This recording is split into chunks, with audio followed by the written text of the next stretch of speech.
Bom dia, vamos para mais uma aula da Escola Bíblica Dominical e para sentirmos a bênção do Senhor e os caminhos mais abertos da compreensão, vamos orar para que o Senhor possa nos esclarecer dentro dos seus propósitos.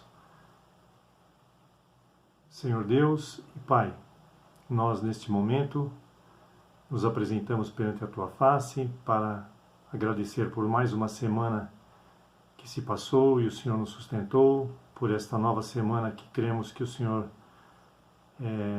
vai nos abençoar da mesma forma como já tem sido, que nós possamos refletir nos Teus propósitos, que o Senhor venha abençoar todas as atividades de nossas igrejas, que o Senhor venha sustentar e dar ânimo e forças às lideranças locais, abençoando a membresia como um todo, e que a Tua igreja, Senhor Deus, possa ser viva para poder com isso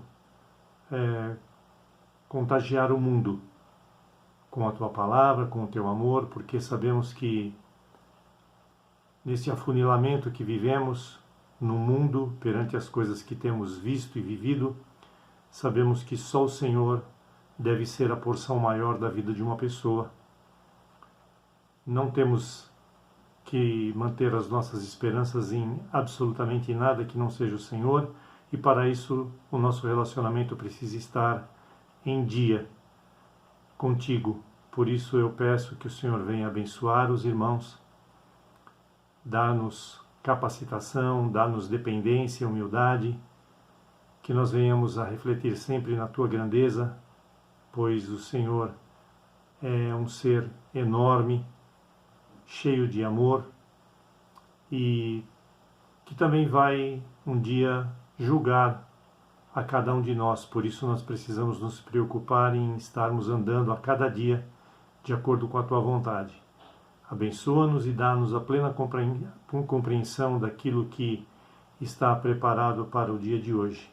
E é no nome do Senhor Jesus Cristo que nós oramos agradecidos mais uma vez por tudo. Amém.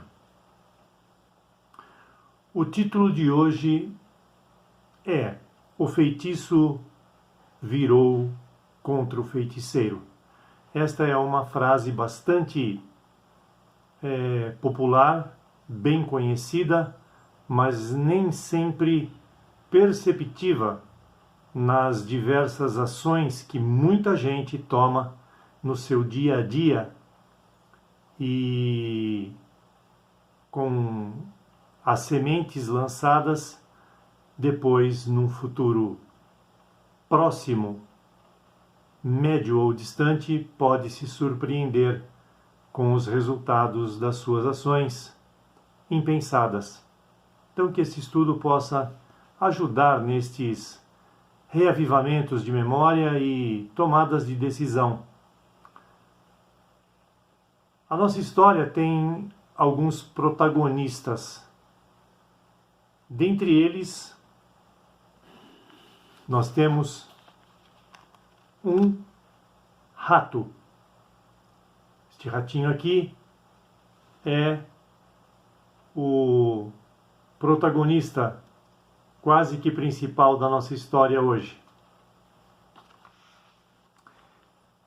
Esse rato, então, olhando pelo buraco da parede, vê o fazendeiro e sua esposa abrindo um pacote. Ficou à espreita e pensou logo no tipo de comida que poderia haver ali, para ele dar uma beliscada.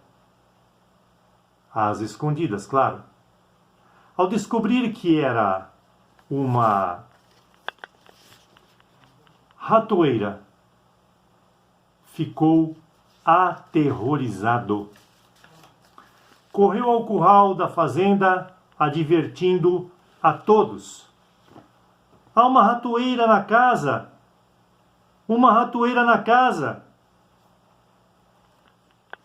A galinha, por sua vez, vendo o ratinho falar desesperado sobre o que ele tinha visto, diz: desculpe-me, senhor Rato, eu entendo que isso seja um grande problema para o senhor, mas isso não me prejudica em absolutamente nada, não me incomoda. Sinto muito. O rato, então, foi até o porco e lhe disse: seu porco, há uma ratoeira nesta casa, há uma ratoeira nesta casa. O porco prontamente responde também assim: senhor rato, mas não há nada que eu possa fazer. Ah, sim, é verdade. Desculpe, eu vou orar por você. Fique tranquilo que o Senhor será lembrado em minhas preces. O rato, então, desesperado por não poder contar com a ajuda do porco, corre, então, desesperadamente à vaca e, chegando próximo a ela, diz: há uma ratoeira na casa! Há uma ratoeira na casa! A vaca, então, lhe diz: o que, senhor rato? Uma ratoeira? Ah, me poupe! Olhe para o meu tamanho. Por acaso você acha que eu estou em perigo com esta ratoeirazinha? Me poupe, senhor rato. Francamente, eu acho que você é quem deve se preocupar, porque, ao meu ver, parece que não há escapatória. Então o rato voltou para o seu canto cabisbaixo e, abatido, não lhe restava outra opção do que senão enfrentar a ratoeira do fazendeiro. Porém, entretanto, todavia, ai, ai, ai. Naquela noite ouviu-se um barulho, como de uma ratoeira pegando sua vítima. A mulher do fazendeiro correu para ver o que tinha pego. No escuro, ela não viu que a ratoeira havia pego a cauda de uma cobra venenosa.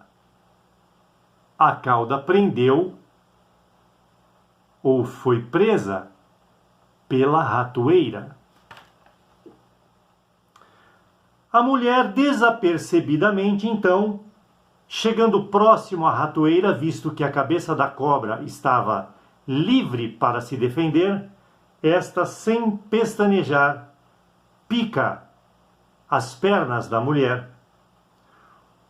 O fazendeiro a levou imediatamente ao hospital e ela, então, após o atendimento, volta para casa com muita febre. Para amenizar a sua febre, o que farei? Pensou o fazendeiro. Tenho que ajudar a minha esposa. Ah, já sei. É claro, para amenizar a febre, nada melhor do que fazer uma saborosa canja da galinha.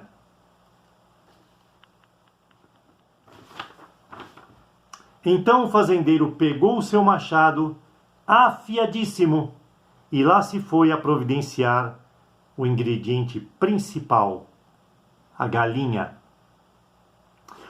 Como a doença da mulher continuava, os amigos e os vizinhos vieram visitá-la. Então, para alimentá-los, o fazendeiro matou o porco. A mulher não melhorou apesar de todos os esforços e então, infelizmente, veio a óbito. Muita gente veio para o funeral. Então o fazendeiro, sem dúvida nenhuma, precisava alimentar aquelas pessoas que ali estavam no velório. E, sem pensar muito, sacrificou a vaca para dela obter carne.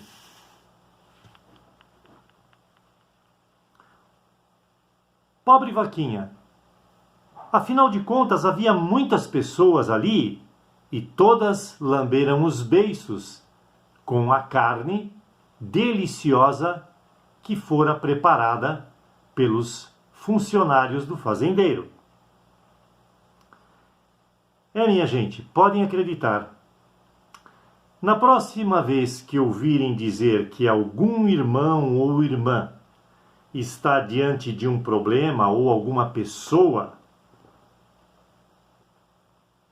e você acreditar que o problema não é seu, não lhe diz respeito, lembre-se que quando existir uma ratoeira, todos nós corremos um sério risco. Muitas vezes o fruto da omissão, da inveja ou outros sentimentos negativos quaisquer, de alguma forma, acabam voltando-se contra as pessoas que as têm. É o feitiço virando contra o feiticeiro propriamente dito. E o ratinho? Pergunta você. O ratinho? O ratinho saiu dessa história ileso e assistiu a tudo isso de camarote.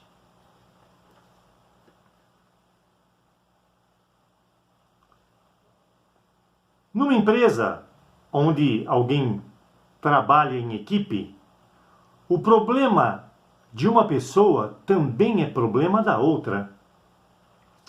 Porque, do contrário, se assim não for levado a sério, há risco de traseiros encontrarem-se com os pés do patrão. É o velho acordo, pé no traseiro. Numa igreja não é nada diferente.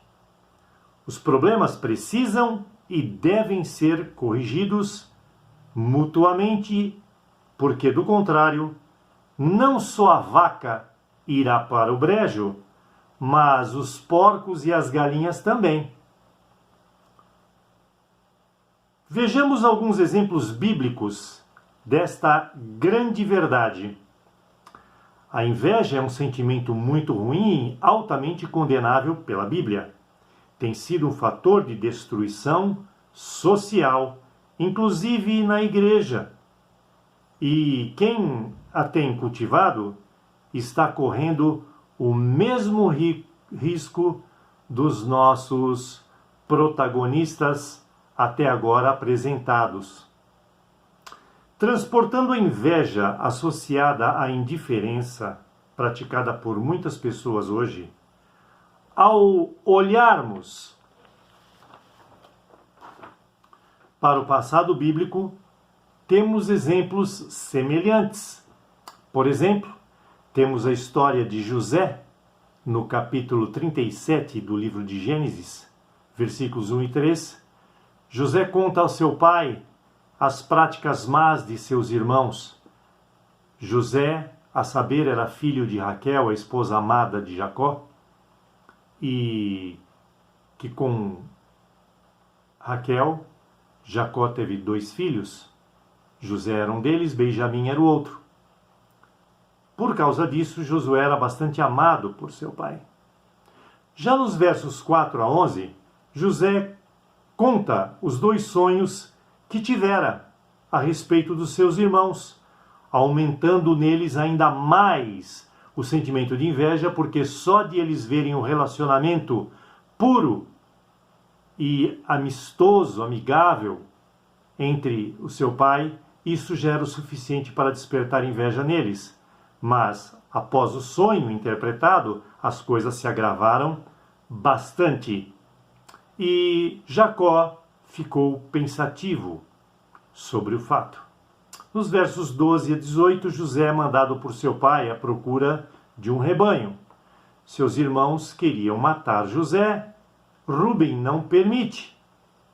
Jogam-no então num poço sem água, tiram a sua túnica e têm a brilhante ideia de que, se sujassem ela com sangue, poderiam apresentar esta túnica dizendo a seguinte versão: uma fera matou José.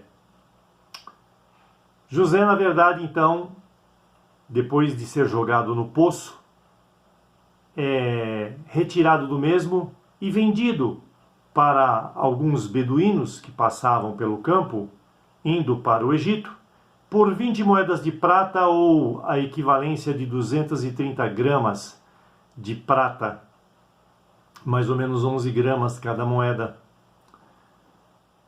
Vende-no por ideia de Judá aos ismaelitas, esses beduínos. Jacó, sabendo de toda essa história, da túnica e do que acontecera lá no deserto, entra em desespero, pensando que José morreu mesmo, mas não que fora vendido aos egípcios. A maldade e indiferença retornaram aos seus irmãos mais tarde, além da humilhação que sofreram, descritas em Gênesis 44:14. A posição de serem escravos de José chegou. Antes, eles eram senhores absolutos, estavam todos mancomunados. José é quem tinha a característica de escravo e de menosprezado, rapaz menosprezado. Escravos fizeram alguém ser no passado, e no futuro, escravos se fizeram ser. Só não foi deflagrado isto porque o próprio José, por ter muitas misericórdias e saudades dos seus irmãos, acaba perdoando a eles, e eles não são, então, levados a esta condição.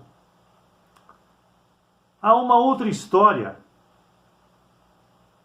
que elucida bem estes fatos.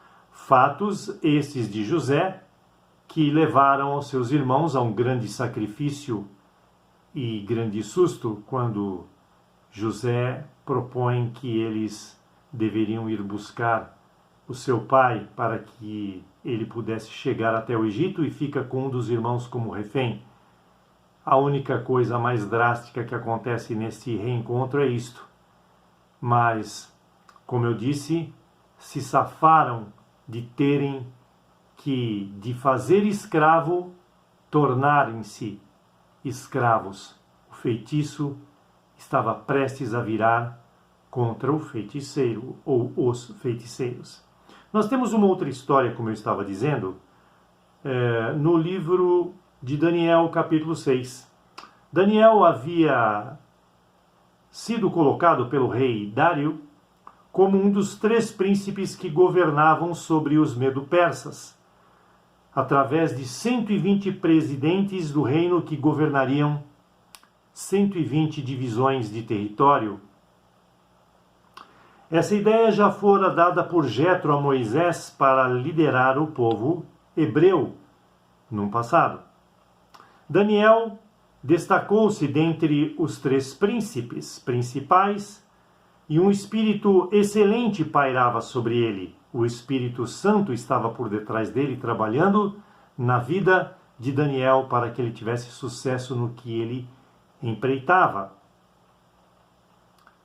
Estava para receber uma proposta de cuidar então, pelos seus bons préstimos, de todo o reino. No versículo 5 começa o complô movido pela inveja contra Daniel pelos demais governadores. No verso 6 e 7, era o de que qualquer pessoa que pedisse algo a um deus ou aos homens, que não o rei Dário, fosse lançado na cova dos leões. Essa ideia veio como uma saída emergencial, porque eles não encontravam nenhum defeito na vida de Daniel. Então a religiosidade dele, a fidelidade dele a Deus, foi o que despertou nestas pessoas tentar infringi-lo por este ponto. Nos versos 8 a 15, entra em ação o plano de apanhar Daniel, então, orando. E ele fazia isso 3 vezes por dia. Então, quando Daniel fica sabendo que ele não poderia mais falar com o seu Deus, porque era um prazer, orar e falar com Deus para ele, e assim o deve ser para cada um de nós também, como seguidores do Mestre. Então Daniel não se furta de ir para os seus aposentos, abrir a janela voltada para Jerusalém e ali se ajoelhar e orar e agradecer mais uma vez a Deus por tantas benesses que estava dando a ele e pedindo a sua proteção por confiança, agradecendo provavelmente também toda a sabedoria e inteligência que o próprio Deus dava a Daniel. Daniel, então, não volta atrás nos seus intentos por causa das ameaças. Nos versos 16, Daniel é lançado, então, forçosamente na cova dos leões, mas com o consolo do rei, de que Deus o livraria. O rei não queria lançar Daniel, porque sabia bem de sua índole e gostava muito dele, assim como Faraó passou a gostar muito de José após a interpretação dos sonhos também ali no Egito, né? Tanto do copeiro como do padeiro, e depois do próprio Faraó, e José acaba chegando à posição também de governador do Egito sob total confiança de Faraó, e o mesmo acontece com Daniel aqui, com o rei Dário, né? Um homem forte, né? do governo do rei Dário. Então, o rei não dorme aquela noite quando ele manda trancafiar Daniel na cova dos leões, porque palavra de rei não pode voltar atrás, e quem desobedecesse pagaria um preço caro, mas ele fica torcendo e pedindo que Daniel ficasse vivo. Isto aconteceu porque Daniel estava inocente perante Deus e perante os homens, então ele podia contar com a ajuda de Deus. No verso 24, mas aí de novo o feitiço vira contra os feiticeiros. Todos os que conspiravam contra Daniel, suas esposas e seus filhos, após Daniel sair ileso, naquela manhã em que o rei vai lá e chama por Daniel na esperança de Daniel responder, e ele responde, o rei não pestanejou duas vezes em mandar todos aqueles que tinham tramado contra Daniel para a cova dos leões com seus filhos e suas esposas, sem piedade. Seus ossos foram esmigalhados pelos leões, mesmo antes de chegarem ao fundo da cova. Viabilizaram a morte de alguém por devora e por leões, e acabaram sendo devorados pelos mesmos. Verso 26, e ainda mais, o rei Dário publicou um edito de glórias ao Deus eterno. Ainda hoje é assim. Sabem por quê? Porque Deus é o mesmo ontem, hoje e o será eternamente. Hebreus 13:8. Para quem não sabe, este é o versículo lema de nosso movimento de reforma da Igreja de Deus. Nós temos este versículo como base. Nós não devemos dizer o problema não é meu, não é comigo de modo algum.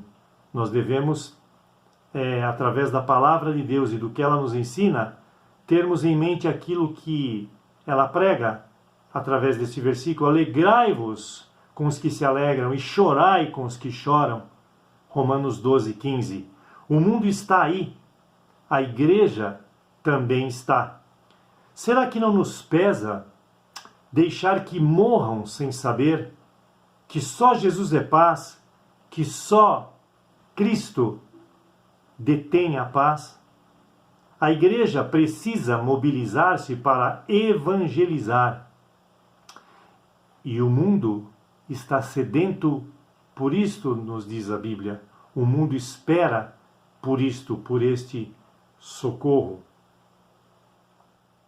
A igreja precisa sair do lugar comum criando estratégias, planejando, mas não dizendo ou agindo, demonstrando que o problema não é dela.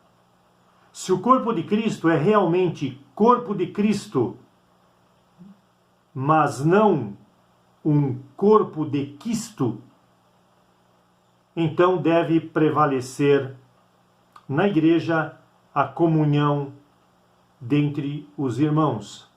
Efésios 4, de 4 a 5, nos prega o seguinte: há um só corpo e um só Espírito, uma só esperança e um só Senhor, uma só fé, um só batismo, um só Deus e Pai de todos, o qual é sobre todos e por todos e em todos. Amém. Quando não há unanimidade no corpo, quando há unanimidade no corpo, ele funciona bem porque é único. Não há lugar para divisões, egoísmos, avarezas e invejas, como foi citado agora há pouco. Olhar para uma direção fica fácil. Como os problemas são de todos, tanto os internos quanto os externos, são resolvidos também por todos. Daí surge a solução e com ela a vida. E a vida se torna abundante. Se isto não for verdade para você, que pertence à igreja, ou até mesmo se está fora dela, eu tenho uma coisa a lhe dizer. Cuidado com a ratoeira. E se a ratoeira, então também há risco iminente de morte. E morte eterna. Vamos pensar nisto e tomar as atitudes para quem couber tomar neste sentido, neste problema que hoje foi mérito, foi tema, e o feitiço virou contra o feiticeiro.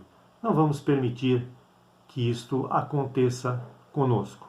Aqui nós encerramos mais uma vez um estudo e eu peço a Deus que ele possa não ter sido em vão na sua vida, mas que o Espírito Santo avive essas palavras em sua mente e no seu coração, para que você possa produzir os devidos frutos numa conversa que você pode ter com ele mesmo, colocando para Deus, para o seu Espírito Santo, os problemas que você tem que vencer ou que você já tem tentado, mas não tem conseguido, a fim de que a igreja possa se tornar mais uniforme, mais perfeita e mais santa, por que não dizer.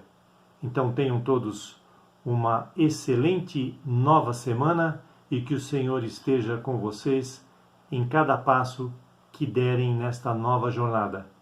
Deus vos abençoe.